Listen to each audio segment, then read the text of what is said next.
Le FC Barcelone de Xavi qui donc recevait l'Athletic Bilbao à domicile. Sur le papier, c'était un 4-3-3 avec donc cette défense Alves, Araujo, Piqué et Dest, latéral gauche de Fortune, Serginho Dest, lui qui est plutôt droitier. 3 milieux de terrain, Pedri, Busquets et Gavi. Et puis un trio, Traoré, Aubameyang, Ferran Torres. Pedri et Gavi avaient inversé leur positionnement sur cette situation de jeu. Initialement, Pedri est plutôt axe gauche et Gavi axe droit, mais ça arrive qu'il y ait des permutations dans le cours du jeu. Ce qu'on remarque déjà sur ce 4-3-3, c'est l'occupation des espaces et des intervalles face au 4-4-2 de l'Athletic Bilbao. On avait donc ce 4-4-2 en défense de zone, bien compact aussi, comme souvent avec les équipes de Marcelino. Mais côté barcelonais, on cherchait à placer des joueurs, notamment dans l'entrejeu, dans tous les intervalles possibles. Si on prend notre stylo de fortune, on va pouvoir dessiner par exemple Busquets qui se place ici dans l'intervalle derrière la première ligne adverse. On a ici Gavi qui se place dans l'intervalle entre le central et le latéral des milieux de terrain adverses. Et de même pour Pedri. Ce qui fait qu'en fait, ces trois éléments peuvent mobiliser à eux seuls finalement. C'est les 6 joueurs des deux premières lignes de l'Athletic Bilbao. Je vais y arriver. C'est un petit peu le défi qui est posé par ces 3 éléments-là. C'est poser des dilemmes dans les différentes zones de l'entrejeu pour l'Athletic Bilbao. Avec forcément Gavi qui va poser des questions, est-ce que c'est le latéral, est-ce que c'est le central qui doit le mieux le gérer. Ici Pedri, on voit côté ballon, il vient mobiliser à la fois le central et le latéral. Ça peut ouvrir un intervalle à l'intérieur ici pour qu'Aubameyang vienne décrocher. C'est souvent des mécanismes qu'on a pu voir du côté du FC Barcelone. Mais cette animation, justement avec ce 4-3-3, cette recherche de l'occupation des intervalles de l'Athletic Bilbao, elle a aussi varié par des mouvements de la part du Barça, tout simplement, dans ce système. Le 4-3-3 qui s'est modulé, c'est souvent ce qu'on voit aujourd'hui, un système offensif reste rarement très figé, très stable. Il y a beaucoup de rotation, de permutation, de dézonage et d'ajustement, donc de mutation de ce système. Première variation, le décrochage de Sergio Busquets, depuis sa position numéro 6, qui s'insère entre Araujo et Piqué, les deux centraux. Ça crée donc une relance à 3, ce qui crée une supériorité face à la première ligne adverse, face aux deux attaquants de l'Athletic Bilbao. Ici, il y en a un qui est sorti sur Piqué, mais donc sur Busquets, mais on crée donc ce 3 contre 2 naturellement sur la relance. C'est l'idée du jeu de position, créé par ce positionnement des supériorités à chaque étape de l'action. Créer un 3 contre 2 pour avoir une supériorité sur la relance, pour ensuite pouvoir amener une supériorité sur la ligne suivante, et ainsi de suite jusqu'au but adverse. Busquets donc qui décroche, ce qui entraîne des compensations aussi du reste des éléments du Barça. Au milieu de terrain, Pedri, vous le voyez, qui quitte l'axe gauche pour venir occuper la zone libérée par Busquets dans l'entrejeu. Il vient dans cette position numéro 6 devant la défense. Pourquoi ? Pour toujours occuper cet intervalle dans le dos de la première ligne adverse, qu'on va redessiner ici, parce qu'en fait, cette première ligne, c'est important de la mobiliser par une menace dans son dos pour libérer les joueurs de la première ligne de relance. C'est toujours les joueurs qui se placent dans le dos de la ligne adverse qui peuvent les mobiliser et donc les fixer en quelque sorte, les inciter à ne pas intervenir pour libérer des joueurs placés plus bas pour pouvoir jouer. Et c'est le cas aussi de ce que fait Ferran Torres, qui quitte son aile gauche ici pour venir occuper la position libérée par Pedri. Ferran Torres qui vient, c'est ce qu'on disait, dans l'intervalle entre le milieu excentré et le milieu axial de l'Athletic Bilbao pour maintenir cet équilibre dans l'occupation des espaces dans l'entrejeu. Gavi, lui, ne change pas sa position. On voit que également l'autre ajustement ensuite, grâce à ce décrochage de Busquets, les centraux du Barça peuvent s'excentrer justement, peuvent s'étirer sur la largeur pour occuper cette largeur à 3. Et donc, les latéraux, Alves et Dest, peuvent monter d'un cran avec cette couverture qu'ils ont en dessous d'eux avec Araujo et Piqué. Ils peuvent donc occuper cette largeur offensivement. Et donc, le bloc du Barça se défend puisque Adama Traoré vient à l'intérieur en restant axe droit. Aubameyang d'ailleurs est axe gauche, donc on a cet équilibre vraiment très réfléchi dans l'occupation des espaces de la part du Barça. Et ce qui était un 4-3-3 initialement devient en fait ici un 3-5-2.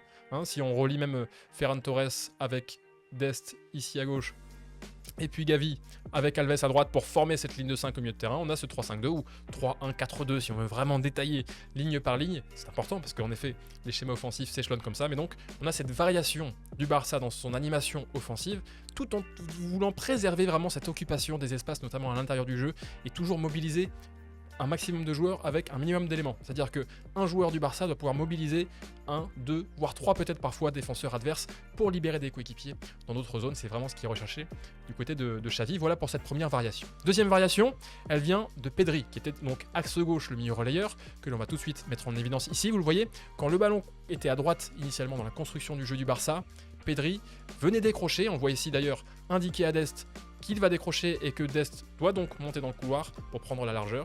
Et donc Pedri décrocher, pourquoi ? Parce que le ballon allait venir vers lui, vers un renversement, et forcément Pedri est plus à même de faire le jeu en étant face au jeu déjà pour lui, mais aussi par rapport à Serginho Dest. Pedri sera mieux capable de trouver des lancements de jeu, d'autant plus que Dest, alors Pedri non plus n'est pas gaucher, mais disons que Pedri a une meilleure sens de la passe que Serginho Dest, et donc en faisant monter Dest, on décharge un petit peu de cette responsabilité de devoir trouver la première passe pour casser le ballon adverse. Le fait d'avoir décroché et d'avoir de s'être excentré pour Pedri vers la gauche, ça lui permet d'être face au jeu donc, et on voit aussi que Ferran Torres, l'ailier gauche, l'excentré gauche du Barça, s'est ajusté en venant lui à l'intérieur pour former ce triangle et cet équilibre encore une fois des espaces. Évidemment, on cherche à avoir un seul joueur sur la largeur pour avoir plus d'éléments à l'intérieur, et on retrouve d'ailleurs, alors ici si on revoit, c'est finalement un 4-3-3, on peut le redessiner d'ailleurs, hein, avec Alves qui lui d'ailleurs venait plus souvent compenser à l'intérieur que être très extérieur, parce que la largeur était plus occupée par Adama Traoré qui est ici. Alves qui venait donc équilibrer en cas de perte de balle, notamment en se rapprochant, c'est l'importance du marquage préventif des adversaires de l'Athletic Bilbao. On a nos 3 milieux de terrain ici, donc Ferran Torres qui se transforme en relayeur gauche entre les lignes. C'est un petit peu d'ailleurs ce que fait City d'ailleurs, en mettant ses 8 très très haut, ces numéros 8 qui sont pratiquement 2 numéros 10 entre les lignes, demi-espace gauche pour Torres et demi-espace droit ici pour Gavi, toujours dans cette occupation des intervalles. Hop, axe gauche et axe droit. On a donc Serginho Dest qui est monté d'un cran, qui devient ailier comme l'est Adama Traoré à droite. Et donc voilà cette rotation, ces permutations sur les côtés qui permettent d'avoir différents profils dans différentes zones tout en gardant l'équilibre collectif. Et donc Pedri par exemple peut apporter des choses différentes quand il est décroché face au jeu comme ici, ou quand il est entre les lignes aussi, il peut apporter des choses. Ça a été le cas sur plusieurs situations notamment, parce qu'il est aussi très à l'aise quand il est servi entre les lignes. Mais voilà, il y a des variations comme ça dans l'occupation des espaces, des rotations sur les côtés, qui permettent de trouver différentes solutions et beaucoup de variété dans le jeu du FC Barcelone que l'on a vu face à l'Athletic Bilbao. Et d'ailleurs, justement, si on poursuit sur cette action, Pedri lance en profondeur Serginho Dest avec ce mouvement complémentaire, Torres qui décroche et Dest qui monte en profondeur. Si on voit l'animation globale maintenant, les principes aussi du Barça, au-delà de ces variations positionnelles, on a souvent vu cette volonté de construire d'un côté, notamment principalement construire à droite. Construire à droite? Oui, non, vous pouvez même construire à droite ou à gauche d'ailleurs. Construire d'un côté pour renverser à l'opposé et aller trouver l'excentré en 1 contre 1.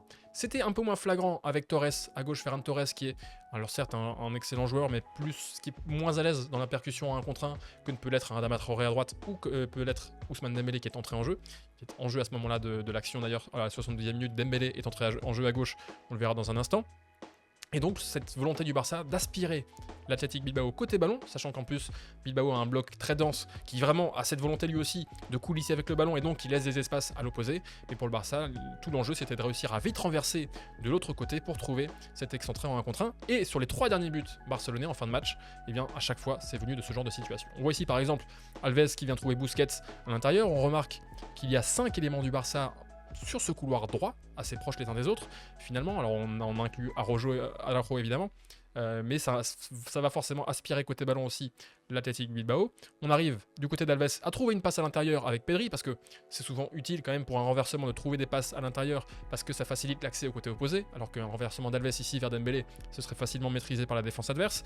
Pedri donc trouvé entre les lignes, bonne prise de balle évidemment pour s'orienter vers l'avant. On a tout de suite la disponibilité de Frenkie de Jong qui est entré en jeu, que l'on verra dans un instant, mais aussi important, c'est Pierre-Emerick Aubameyang qui initialement est dans l'intervalle entre le central droit et le latéral droit de l'Athletic Bilbao, et c'est ce qu'on disait au début de cette intervention, c'est-à-dire qu'il mobilise 2 joueurs par cette course dans cet intervalle. Il n'est pas seulement sur le latéral adverse, mais à la fois sur le central, donc ça peut libérer à la fois de l'espace entre les lignes ici, et puis ça va évidemment attirer avec lui, donc on voit cet intervalle qu'il attaque, ça aspire avec lui forcément le latéral opposé qui doit venir fermer cet intervalle intérieur, et qui est-ce que ça va libérer à l'opposé évidemment? C'est Ousmane Dembélé, le français donc, qui est resté bien large pour être en bout de chaîne. Il faut être très patient quand on est ailier comme ça dans ces équipes de jeu de position. C'est ce que dit souvent aussi Pep Guardiola à ses équipes, à ses ailiers. Être très patient, rester très large, parce qu'en venant trop tôt à l'intérieur, Dembélé serait plus facilement neutralisable par l'adversaire direct, par le latéral de Bilbao. Alors qu'en restant très large, finalement, il permet à Aubameyang de lui ouvrir encore plus d'espace, et il donne plus de marge aussi au Barça pour venir le trouver, et lui il se donnera plus d'espace aussi à l'arrivée. Pedri décale De Jong en relais à l'intérieur, et De Jong en une touche de balle a tout de suite remarqué l'intervalle qui était ouvert par l'appel d'Aubameyang. On voit d'ailleurs que le latéral de l'Athletic Bilbao est venu très à l'intérieur, et on voit les 4 défenseurs de Bilbao qui sont très dans l'axe, et nécessairement ça libère Dembélé côté gauche dans une situation préférentielle en 1 contre 1, c'est vraiment ce qu'il recherche Ousmane Dembélé se retrouvait dans ces configurations-là pour faire la différence. Il n'a pas toujours été en réussite ces derniers mois peut-être, mais il a été particulièrement brillant face à Bilbao le temps de son entrée en jeu, avec un but et 2 passes décisives. Et ici, il crochette vers l'extérieur, vers son pied gauche. C'est l'avantage de son ambidextrie aussi. Il peut finir des 2 pieds, même si sa technique de frappe n'est pas toujours parfaite.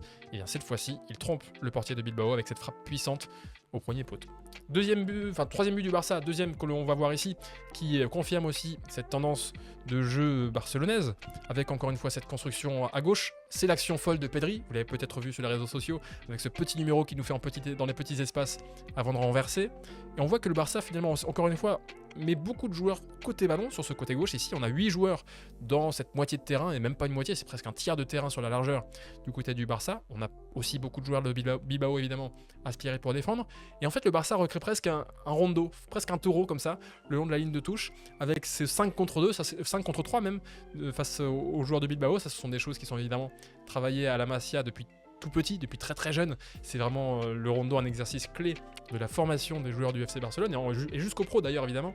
Même Pep Guardiola en fait un élément central, parce que le rondo implique plein de choses, à la fois la maîtrise en effet du jeu sous pression, mais aussi pour les joueurs qui défendent, savoir presser en infériorité numérique. Bref, il y a plein de bienfaits pour les rondos, plein de variations possibles, et là c'est un petit peu cette variation là que l'on retrouve en 5 contre 2 le long de la ligne de touche du côté du Barça, avec évidemment la classe aussi dans les petits espaces de Pedri pour trouver la solution. Ici, il vient de trouver 2 pailles, il me semble, en appui. Ensuite, c'est De Jong. Non, c'était Luke De Jong justement qui dévie pour Frenkie De Jong, qui lui va retrouver Pedri à nouveau. Bref, à l'issue de ce rondo, de ce taureau côté gauche, l'Athletic Bilbao est aspiré côté ballon, et qui est libéré à l'opposé évidemment, c'est Ousmane Dembélé, qui encore une fois lui est resté très patient, très large. Il n'est pas venu à l'intérieur pour éventuellement solliciter un ballon ici dans cette zone-là. Ça aurait pu être un ballon intéressant à lui donner, hein. Mais ce qui lui est vraiment demandé, c'est de rester très très large pour être trouvé en bout de course, en bout de chaîne, en finition, en situation de 1 contre 1 comme ici. Et comme tout à l'heure, son ambidextrie est redoutable. Elle peut faire des différences, et elle pose des questions finalement pour le défenseur. Est-ce que Dembélé va partir à droite ou à gauche? Il peut faire les deux, il peut donner des dernières passes des 2 pieds, on le verra d'ailleurs sur la dernière action finale. Et Dembélé ici va repiquer vers son pied gauche et donner un centre vers Luke De Jong, qui lui s'est bien placé aussi dans la surface. On voit que certes il y a une égalité numérique dans la surface de réparation au niveau de la zone de but, avec 2 défenseurs de Bilbao face à 2 attaquants du Barça. Mais égalité numérique ne veut pas dire supériorité, ou en tout cas ne veut pas nécessairement dire qu'on est en sécurité, puisqu'on voit qu'en termes de position, de placement, donc en termes de supériorité positionnelle, eh bien c'est très clairement le Barça qui l'a, avec De Jong qui est dans cet intervalle et Depay qui est dans cet intervalle aussi. Ils ne sont pas marqués du tout, et donc ils ont un meilleur accès à certaines zones très dangereuses, et notamment De Jong. Et là, tout l'enjeu pour Dembélé, c'est de réussir à franchir le premier défenseur de l'Athletic Bilbao, c'est ce qu'il parvient. Et donc Luke De Jong ici, qui marque de la tête de près, avec la belle conclusion donc de cette action construite à gauche, finie à droite, avec le 1 contre 1 pour Dembélé. Et le dernier but, le 4-0 dans les arrêts de jeu, le voici, avec encore une fois cette construction. Cette fois-ci, il y a 4 éléments, plus piqués en retrait, qui sont vers le côté gauche. C'est pas le maximum, mais c'est quand même déjà aussi significatif. On va déjà voir qu'à l'opposé aussi, il y a des espaces qui sont libérés. On remarque déjà d'ailleurs que Dembélé est encore une fois très très large à l'opposé, pour bénéficier de l'espace qui est laissé par une défense qui, elle, est aspirée côté ballon. On dessine ici la ligne défensive de Bilbao à la main. Et donc, De Jong qui va prendre un appui sur Depay, De Jong qui va prendre un autre appui sur Luke De Jong cette fois-ci, échange entre De Jong, et on voit ce bloc très dense, très compact, très resserré, très rétréci de l'Athletic Bilbao pour empêcher le jeu à l'intérieur, et forcément ça facilite le jeu à l'extérieur, ce qui peut être une bonne idée face à des équipes qui n'ont pas d'éléments excentrés très percutants, capables de faire la différence en 1 contre 1. Sauf que le Barça les a maintenant, ces éléments, avec le retour de Dembélé, avec l'arrivée d'Adama Traoré. Et donc forcément, certes, les zones excentrées sont moins dangereuses, mais quand il y a des adversaires de cet acabit sur les situations de 1 contre 1, au bout d'un moment, il y en a peut-être toujours un qui finit éventuellement par passer. Et là, il y en a eu plusieurs qui sont passés en fin de match, avec à nouveau Dembélé qui se retrouve en 1 contre 1. Cette fois-ci, qu'est-ce qu'il va faire? Dans quelle configuration il va passer? Il va même pas chercher à dribbler cette fois-ci, en fait, il va fixer tout simplement, il va attendre que la porte s'ouvre pour donner un centre du pied droit. Et là, cette fois-ci, c'est Depay qui va plonger dans le dos du deuxième central de Bilbao, qui est pas très attentif, qui est plus focalisé a priori sur la course de De Jong ici, qui venait peut-être solliciter un petit ballon entre les 2 joueurs de Bilbao, ça aurait été possible. En tout cas, Dembélé qui arrive à trouver cette zone si dangereuse entre la défense et le gardien, et Memphis Depay qui se jette et qui marque. Voilà donc toutes les variations et toute la richesse aussi de l'animation offensive du Barça dans cette configuration précise de match face à un bloc très regroupé qui se fait aspirer côté ballon. Et le Barça a su trouver des différences et des espaces sur la largeur pour mettre ses ailiers en situation de 1 contre 1, là où ils sont forcément très brillants.